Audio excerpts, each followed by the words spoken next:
¿Cómo se derrumba un coloso sin que nadie lo empuje? Roma no era solo un imperio, era el corazón palpitante del mundo, la máquina que dictaba leyes, modas y destinos. Sus legiones parecían de acero, sus emperadores se creían eternos, y sus monumentos juraban desafiar el paso del tiempo. Pero lo que se veía indestructible comenzó a pudrirse desde dentro. No fue un rayo fulminante ni un ejército más fuerte, fue la corrupción, la avaricia y la traición de los mismos que juraban protegerla.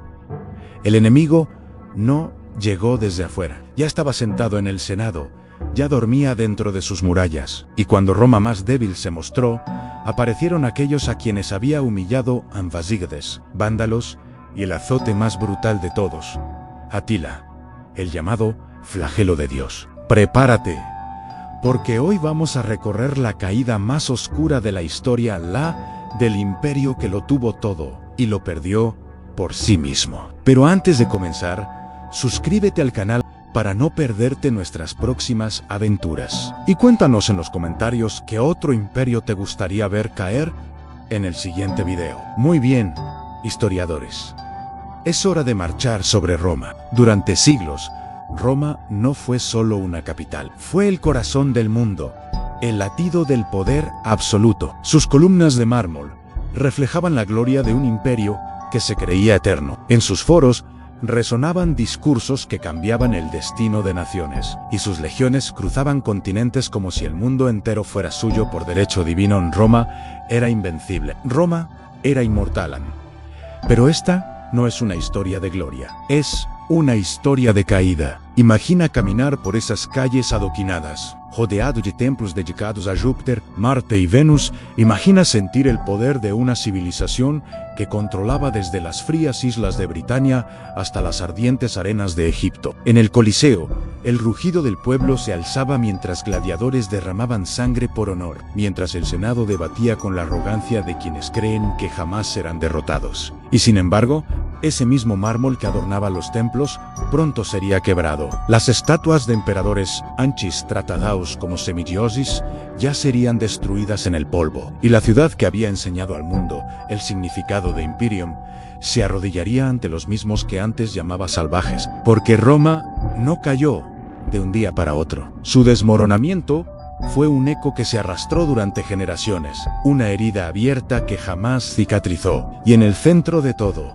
la ciudad eterna, testigo del apogeo y víctima de su propia arrogancia. No habrá héroes claros ni villanos simples, solo una civilización que voló tan alto que olvidó cómo mantener los pies en la tierra. Y mientras los bárbaros aún estaban en sus aldeas lejanas, la verdadera amenaza ya caminaba entre los muros de Roma, que puede destruir a una ciudad que fue construida por los dioses. Pronto lo descubrirás. Mientras las fronteras del Imperio Romano aún resistían a duras penas, el verdadero colapso ya se estaba gestando en su núcleo. Lo que alguna vez fue un sistema ejemplar de organización, disciplina y lealtad, se convirtió en una maquinaria corroída por la avaricia, el desinterés y el caos político. Y nadie parecía detener la marea. La economía, que durante siglos había sostenido a legiones enteras y grandes proyectos arquitectónicos, comenzó a resquebrajarse. Los campos, agotados por siglos de cultivo intensivo, ya no rendían lo suficiente. Las monedas de oro fueron reemplazadas por piezas de menor valor, provocando una inflación galopante. Los impuestos aumentaron sin piedad, y los pequeños campesinos, incapaces de pagar, abandonaron sus tierras buscando protección bajo la sombra de grandes terratenientes. Así nació, sin saberlo, el germen del feudalismo. Pero el deterioro iba más allá de lo económico. Las élites romanas, esas que antes ponían al Estado por encima de sí mismas, se sumieron en una lucha constante por el poder. Cada general ambicioso veía en el trono imperial una meta personal, no un deber sagrado. Entre el año 235 y el 284 de CI, más de 20 emperadores se sucedieron, muchos de ellos asesinados por sus propios soldados. El imperio no era gobernado, era disputado como un botín. Las calles de Roma, antaño símbolo de orden y civismo, ahora albergaban revueltas, saqueos internos y una población desencantada. La corrupción se filtraba desde los palacios hasta las legiones. Los soldados ya no luchaban por honor, sino por sobrevivir. Y el enemigo, aunque aún fuera lejano, ya podía oler la debilidad en el aire. Roma aún se veía imponente, pero su alma estaba quebrada, porque los imperios no siempre caen por culpa de invasores. A veces se derrumban porque ya no creen en sí mismos, porque olvidan lo que los hizo grandes. Y mientras las murallas seguían en pie, el verdadero colapso ya había comenzado. Y si te dijeran que los mismos hombres que un día juraron proteger a Roma serían los que abrirían las puertas a su destrucción, por siglos, las legiones romanas fueron la encarnación del orden del poder y del orgullo imperial. Pero con el paso del tiempo, mantener ese ejército colosal se volvió una carga insostenible. Las crisis internas, la falta de recursos y el desinterés de los ciudadanos por servir en el ejército forzaron a Roma a tomar una decisión: contratar a sus antiguos enemigos como defensores del imperio. Así fue como los visigodos, vándalos, suevos y otros pueblos germánicos cruzaron las fronteras, no como invasores, sino como aliados. Se les ofreció tierra, comida y un lugar dentro del imperio a cambio de su espada. Algunos llegaron con familias, otros con historias de hambre y persecución. Lo que Roma veía como una solución práctica se convertiría pronto en un error fatal. El término bárbaro fue una etiqueta romana para describir a todo aquel que no vivía bajo sus leyes. Pero muchos de estos pueblos tenían culturas complejas, estructuras de poder y valores profundamente arraigados. No eran salvajes, eran supervivientes. Porque aquellos a quienes llamaban bárbaros no olvidaban las veces que Roma había destruido sus aldeas. No olvidaban los impuestos, las traiciones, las masacres, y aunque muchos de ellos intentaron integrarse aprendiendo el latín, vistiendo la toga, adorando a los dioses romanos, siempre fueron vistos como extranjeros, como una amenaza silenciosa. Los visigodos en particular vivieron esa contradicción de forma brutal. Tratados con desprecio por los burócratas romanos, empujados al hambre y humillados, decidieron que si no podían ser parte del imperio, entonces lo destruirían desde dentro. Su líder, Alarico, no era un salvaje, era un estratega, y sabía que Roma, aunque aún se alzaba sobre 7 colinas, estaba más vulnerable que nunca. Las fronteras ya no significaban nada, porque el enemigo ya no marchaba desde el norte. El enemigo estaba dentro de los campamentos romanos, comandando sus tropas, aprendiendo sus estrategias, esperando el momento justo. Y cuando llegó ese momento, no necesitaron escalar murallas. Solo tuvieron que dejar de obedecer. En las vastas estepas del este, donde el viento silba entre los huesos de antiguos guerreros, surgió una figura envuelta en leyenda y Atila. El flagelo de Dios no era romano, no era visigodo ni vándalo, era uno ni su nombre. En boca de emperadores y campesinos, por igual se pronunciaba con un temblor casi religioso, a diferencia de los pueblos germánicos que buscaban tierras dentro del imperio. Los hunos no querían formar parte de Roma, querían someterla. Su objetivo no era la integración, sino la devastación. Donde cabalgaban los hunos, no quedaba nada. Ciudades enteras desaparecían del mapa. Los campos ardían, los ríos se teñían de sangre, y en el centro de esta tormenta estaba él. Atila, un líder que hablaba poco, pero al que todos obedecían sin cuestionar. Para los romanos, Atila era una anomalía. No respondía a la diplomacia, no se dejaba seducir por el oro, al menos no por mucho tiempo. No aspiraba a coronas, templos, ni títulos. Su único propósito era quebrar la voluntad de quienes creían ser invencibles. En el año 451, las legiones romanas occidentales aliadas con los visigodos, sí, aquellos que antes fueron enemigos, enfrentaron a Atila en la batalla de los campos cataláunicos. Fue una carnicería sin precedentes. Aunque el avance de Atila se detuvo, no fue una victoria clara. El flagelo de Dios se retiró, pero no fue vencido. Un año después, Atila marchó hacia Italia en las ciudades Huyan. Antes de que llegara, Roma tembló. El Papa León y los salió a su encuentro.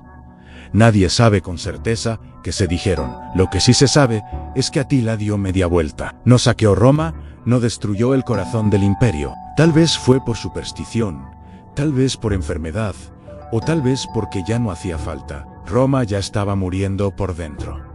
Atila no conquistó Roma, pero la hizo sentir miedo, y a veces, el miedo es más poderoso que cualquier espada. Durante siglos, Roma había sido la joya del mundo. Sus muros parecían invulnerables, sus emperadores intocables. Para muchos, la simple idea de que Roma pudiera ser saqueada era una blasfemia. Pero en el año 410, esa blasfemia se convirtió en realidad. Alarico, el rey de los visigodos, cruzó las puertas de la ciudad eterna.